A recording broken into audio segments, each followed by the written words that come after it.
Thanks very much, and thanks to everyone for being here. My name is Adriane Carr. I'm a Green Party City Councillor in the City of Vancouver. First Green Party Councillor ever elected in the City of Vancouver. I should make note that was on a campaign budget of $11,000. It's probably a bit out of the norm in terms of the kind of spending that usually results in the election of people to council. I did table 2 weeks ago a motion that will be heard tomorrow's council meeting, unless there are speakers to the motion, in which case it will be heard at Wednesday's committee meeting.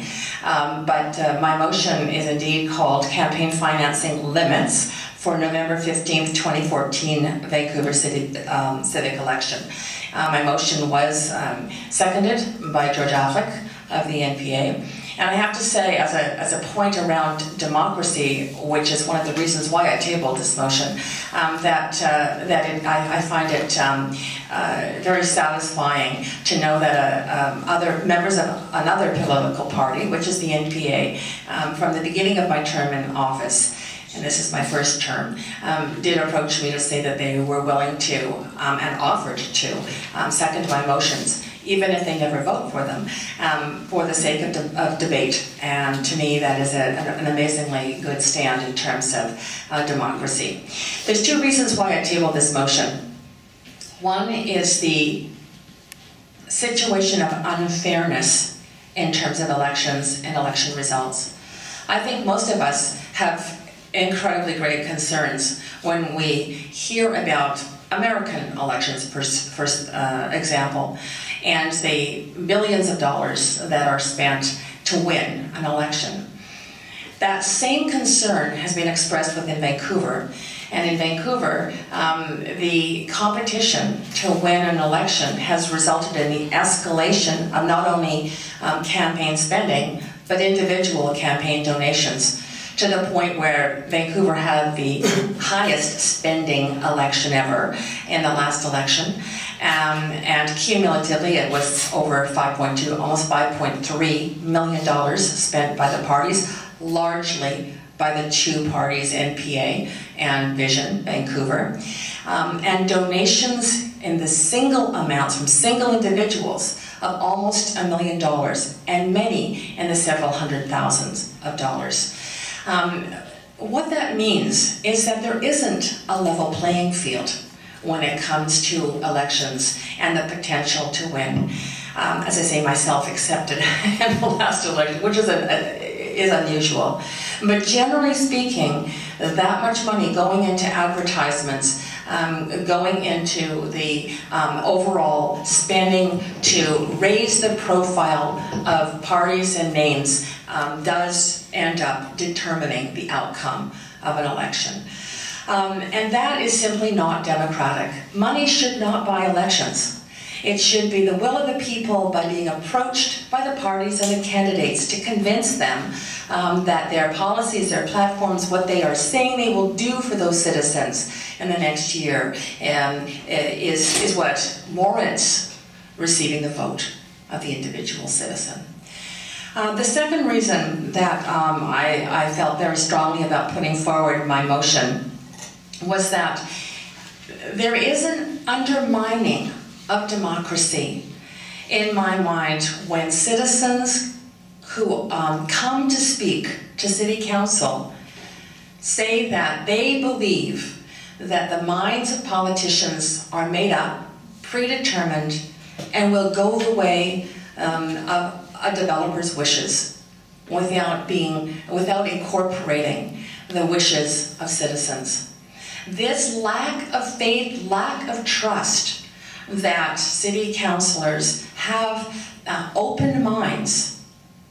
And I will say, as an aside, I've asked the question of city's legal staff as to whether or not donations from developers to a political party puts the councillors of that party in a conflict of interest and thus unable to vote on a motion. And the legal opinion came back that no, it wasn't a legal conflict of interest. But nonetheless, that there is the perception in the public that there is this tie between the donations that come from developers and the actual subsequent votes by councillor. This suspicion does undermine the faith, the trust that is the very hallmark of democracy.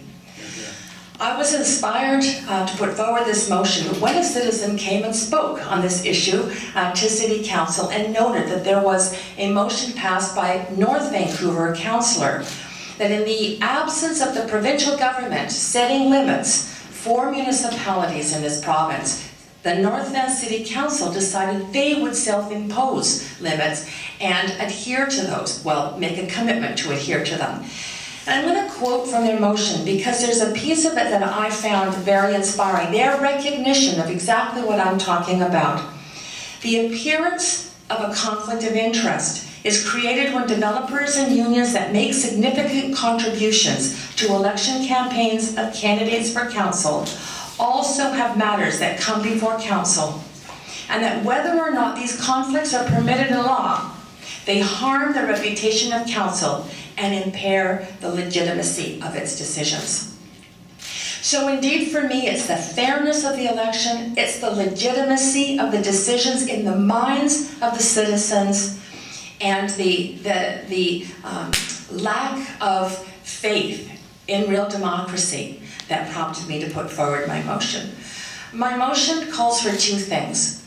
It calls for the City of Vancouver to make one last attempt to modify Bill 20 and have the provincial government embed in the bill the fact that Vancouver should have and can have election spending limits. Not only election spending limits, but limits in terms of the sources of donations. So for example, around not having union or developer sources of donations or sources of donations that are outside of Canada. And that if the provincial government fails to do that one decision or change to the Bill 20, that council itself will undertake a process of striking an all-party committee. This has been done before, and in fact, when council struck an all-party committee, it was with representatives of Vision, COPE, and the NPA. They struck the set of rules which then the City of Vancouver has lobbied for to get incorporated into the Vancouver Charter. So those were voted on, and let me tell you, those particular that outcome, those requests on the part of the City of Vancouver include setting limits on an annual amount of contributions, banning union and corporate donations, limiting the amount of money that can be spent annually by an electoral organization, and that limits on contributions and expenditures would be based on a per elector, per capita, per candidate formula, much has already been explained. Requiring that all these donations be disclosed on a continuous basis at 6-month intervals. These kinds of limits were asked for, requested of the provincial government to be included in the Vancouver Charter in 2005, 2009, 2010, 2012, 2013, and finally 2014.